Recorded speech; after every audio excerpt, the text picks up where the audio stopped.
Hybrid വാഹനം എടുക്കുകയാണെങ്കിൽ അതിൽ കിട്ടാൻ പോകുന്ന ഏറ്റവും വലിയൊരു നെഗറ്റീവ് എന്ന് പറഞ്ഞാൽ പലരുടെയും മനസ്സിലുള്ളൊരു സംശയമാണ് ഒരു വാഹനം എടുക്കണോ അതോ ഒരു ഹൈബ്രിഡ് വാഹനം എടുക്കണോ.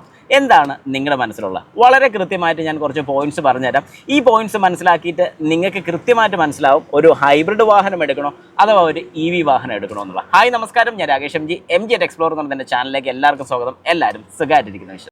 ആദ്യം തന്നെ നമുക്ക് വാഹനത്തിൻ്റെ കാര്യത്തിനെ കുറിച്ചൊന്നറിയാം. കാരണം വാഹനമാണ് പൊതുവെ ഇപ്പം ട്രെൻഡിങ് ആയിക്കൊണ്ടിരിക്കുന്നത്, അഥവാ എല്ലാവരും ഇപ്പം വാങ്ങണമെന്ന് ആഗ്രഹിക്കുന്ന ഒരു വാഹനം തന്നെയാണ്. അപ്പോൾ വാഹനത്തിൻ്റെ അഡ്വാൻറ്റേജസ് തൊട്ട് തന്നെ നമുക്ക് തുടങ്ങാം. ആദ്യത്തെ കാര്യം ഡ്രൈവ് കംഫോർട്ട് തന്നെയാണ്. അതായത് വളരെ കംഫോർട്ടബിളായിട്ട് നിങ്ങൾക്ക് ഡ്രൈവ് ചെയ്യാൻ പറ്റുന്ന ഒരു വാഹനം വാഹനം തന്നെയാണ്. കാരണം നമ്മളൊരു എഞ്ചിൻ വെച്ച് നോക്കുമ്പോൾ ഒരുപാട് പോരായ്മകളാണ് എഞ്ചിനുള്ള. വൈബ്രേഷൻ, അതുപോലെ തന്നെ മെയിൻ്റെനൻസ് കൂടുതൽ കാര്യങ്ങളൊക്കെ നോക്കുകയാണെങ്കിൽ വാഹനം വളരെ കംഫോർട്ടബിളാണ് ഡ്രൈവ് ചെയ്യാൻ. വൈബ്രേഷൻസും ഇല്ല, ഒന്നും തന്നെ ഇല്ല. വളരെ സ്മൂത്തായിട്ട് നമ്മൾ ജസ്റ്റ് ഓഫായിരിക്കുന്ന ഒരു വാഹനം ഇരുന്ന് ഡ്രൈവ് ചെയ്യുന്ന പോലെ ഇരിക്കും.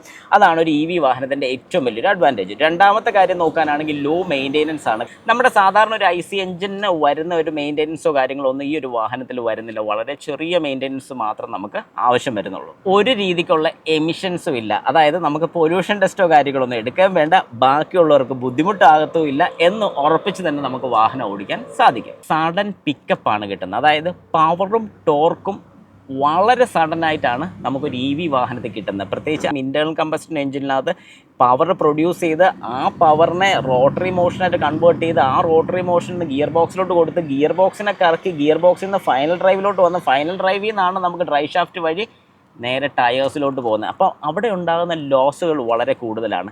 എന്നാൽ ഒരു വാഹനത്തിൽ നിന്ന് ഡയറക്റ്റ് മോട്ടറിൽ നിന്ന് നേരെ വീൽസിലോട്ടാണ് പോകുന്നത്. അതുകൊണ്ട് തന്നെ നമുക്ക് അവിടെ ഒരു രീതിക്കുള്ള ലോസും, അതായത് ഒരു എഞ്ചിനെ വെച്ച് നോക്കുമ്പോൾ ഒരു രീതിക്കുള്ള ലോസും നമുക്ക് അവിടെ സംഭവിക്കുന്നില്ല. അതുകൊണ്ട് തന്നെ നമുക്ക് ഫുൾ ഡ്രൈവ് അല്ലെങ്കിൽ ആ ഒരു ഫുൾ പവർ ഔട്ട്പുട്ട് കിട്ടുകയാണ്. അതൊരു അഡ്വാൻറ്റേജ് ആണ്. വളരെ ക്വയറ്റാണ്, അതുപോലെ തന്നെ വളരെ സ്മൂത്തായിട്ട് തന്നെ നമുക്ക് ഡ്രൈവ് ചെയ്യാൻ സാധിക്കുന്നുണ്ട്. വീട്ടിൽ തന്നെ നമുക്ക് ചാർജ് ചെയ്യാൻ സാധിക്കും. അതുകൊണ്ട് നമുക്ക് ഫ്യൂൽ സ്റ്റേഷൻസിലോട്ടൊന്നും പോകേണ്ട കാര്യമില്ല, അല്ലെങ്കിൽ പുറത്തൊന്നും ചാർജ് ചെയ്യേണ്ട പോലും ആവശ്യമില്ല. വീട്ടിൽ തന്നെ നമ്മുടെ ആവശ്യം കഴിഞ്ഞ് ചാർജ് ചെയ്യാനുള്ള ഓപ്ഷൻ ഉണ്ട്. ഇത്രയും കാര്യങ്ങളൊക്കെ ഇതിൻ്റെ ഒരു അഡ്വാൻറ്റേജ് ആണ്. പക്ഷേ ഡിസഡ്വാൻറ്റേജിലോട്ട് പോയല്ലോ. ഈ പറയത്തക്ക ഡിസഡ്വാൻറ്റേജസ് ഉണ്ടോ? യെസ്, ഉണ്ട്. ആദ്യത്തെ മെയിൻ കാര്യം എന്ന് പറഞ്ഞു കഴിഞ്ഞാൽ ഇതിൻ്റെ ഇനിഷ്യൽ കോസ്റ്റ് തന്നെയാണ്. അഥവാ ഈ വാഹനം വാങ്ങാൻ വേണ്ടി നമ്മൾ കൊടുക്കുന്ന കോസ്റ്റ് വളരെ കൂടുതലാണ്. ഒരു എഞ്ചിൻ വെച്ച് നോക്കുമ്പോൾ ഒരു വാഹനത്തിൻ്റെ പ്രൈസ് എന്ന് പറഞ്ഞാൽ ഏകദേശം ഒരു 40 to 50% നമുക്ക് കൂടുതൽ കയ്യിൽ നിന്ന് ചിലവാക്കേണ്ടി വരും ഒരു വാഹനം എടുക്കണമെന്നുണ്ടെങ്കിൽ. അതേ സ്ഥാനത്ത് എഞ്ചിൻ അത്രയും കൂടെ കുറവായിരിക്കും. ഒന്നാമത്തെ കാര്യം.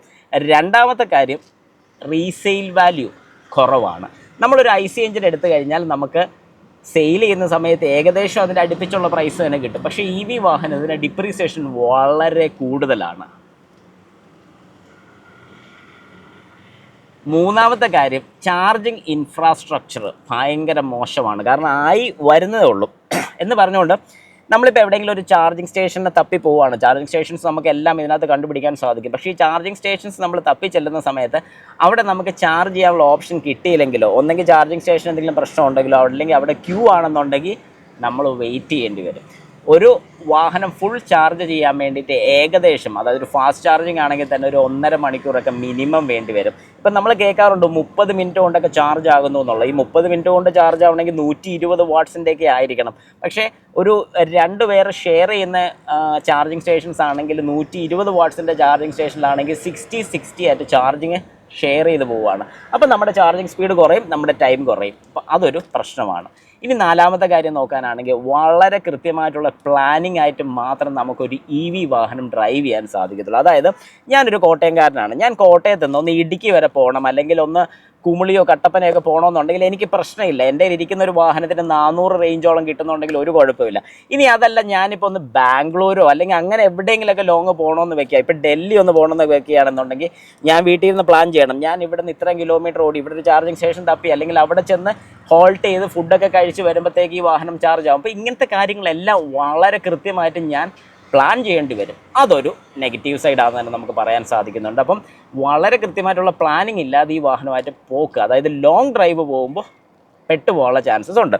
ഇനി അതുപോലെ തന്നെ നമ്മൾ ഹോം ചാർജിങ് ചെയ്യുന്ന ഒരു വ്യക്തിയാണെന്നുണ്ടെങ്കിൽ രാത്രി വീട്ടിൽ കൊണ്ടുവന്ന് ചാർജ് ചെയ്യാൻ ഇട്ടിട്ട് രാവിലെ എടുക്കാമെന്നൊക്കെയുള്ള പ്ലാനിൽ വരുമ്പോൾ എങ്ങാനും നമ്മുടെ കഷ്ടകാലത്തിന് കറണ്ട് ഇല്ലാതെ വന്നു പോയി കഴിഞ്ഞാൽ പെട്ടുപോയി എന്ന് തന്നെ വളരെ കൃത്യമായിട്ട് നമുക്ക് പറയാൻ സാധിക്കും. അതുപോലെ തന്നെ നമ്മൾ എപ്പോഴും പറയുന്ന പോലെ ഇത് എൻവയോൺമെൻറ്റലിന് ഏറ്റവും നല്ലതാണ്, കാരണം പൊല്യൂഷനൊന്നും വരുന്നില്ല. പക്ഷേ പ്രൊഡക്ഷൻ നടക്കുന്ന സമയത്ത് ഇതിൻ്റെ ബാറ്ററി പ്രൊഡക്ഷൻ അവിടെ ഉണ്ടാകുന്ന കാർബണിൻ്റെ കണ്ടൻറ്റ് വളരെ കൂടുതലാണ്, എമിഷൻസ് വളരെ കൂടുതലാണ്. അപ്പോൾ അത് വെച്ച് നോക്കുകയാണെങ്കിൽ നമുക്കൊരു നെഗറ്റീവ് സൈഡാണെന്ന് വേണമെങ്കിൽ പറയാൻ സാധിക്കും.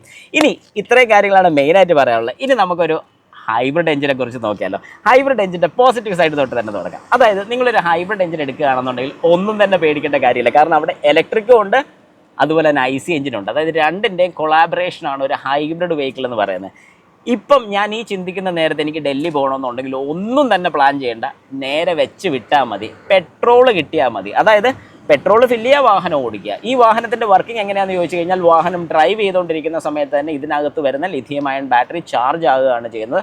അത് ചാർജ് ആകുന്നതിനനുസരിച്ച് ഡ്രൈവിലേക്ക് എൻജിൻ ഓഫാക്കി ഇതിൻ്റെ മോട്ടറിനെ, അതായത് 2 മോട്ടോഴ്സ് വരുന്നുണ്ട്, MG1 MG2 എന്ന് പറയുന്ന 2 മോട്ടോർ ജനറേറ്റേഴ്സ് വരുന്നുണ്ട്.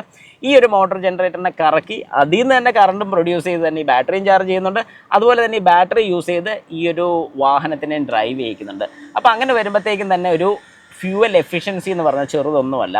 ഒരു ഗ്രാൻഡ് വിറ്റാർ നമുക്ക് നോക്കാനാണെങ്കിൽ 27 km/L ആണ് കമ്പനി അവകാശപ്പെടുന്നത്. എന്നാലും ഒരു 24-25 വളരെ കംഫർട്ടബിൾ ആയിട്ട് തന്നെ നിങ്ങൾക്ക് കിട്ടുന്നതായിരിക്കും. അതൊരു വലിയ അഡ്വാൻറ്റേജ് ആണ്.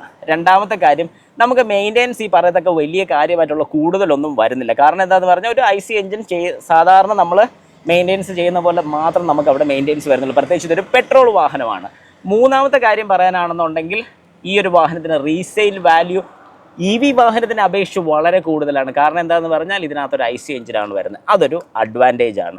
അതുപോലെ തന്നെ റീജനറേറ്റീവ് ബ്രേക്കിംഗ് ആണ് നമുക്കിവിടെ കിട്ടുന്നത്. അതായത് വാഹനം ഡ്രൈവ് ചെയ്തുകൊണ്ടിരിക്കുന്ന സമയത്ത് ബ്രേക്കിംഗ് ചെയ്യുന്നതിനനുസരിച്ച് ഈ ഒരു മോട്ടറിൽ നിന്നുള്ള ചാർജ് നേരെ ബാറ്ററിയിലോട്ടാണ് പോകുന്നത്. അതും ഒരു അഡ്വാൻറ്റേജ് ആണ്. ഇത് നമുക്ക് EVയിലും കിട്ടുന്നുണ്ട്, ഇല്ലെന്നല്ല, പക്ഷേ ആ ഒരു ഫംഗ്ഷൻ ഇവിടെയും കിട്ടുന്നുണ്ടെന്ന് മാത്രം ഞാൻ ഉദ്ദേശിച്ചുള്ളൂ കേട്ടോ. ഏതായാലും ഇത്രയും കാര്യങ്ങളാണ് ഇതിൻ്റെ ഒരു അഡ്വാൻറ്റേജ് പറയുന്നത്. ഇനി നെഗറ്റീവ് സൈഡ് കൂടെ പറയാം.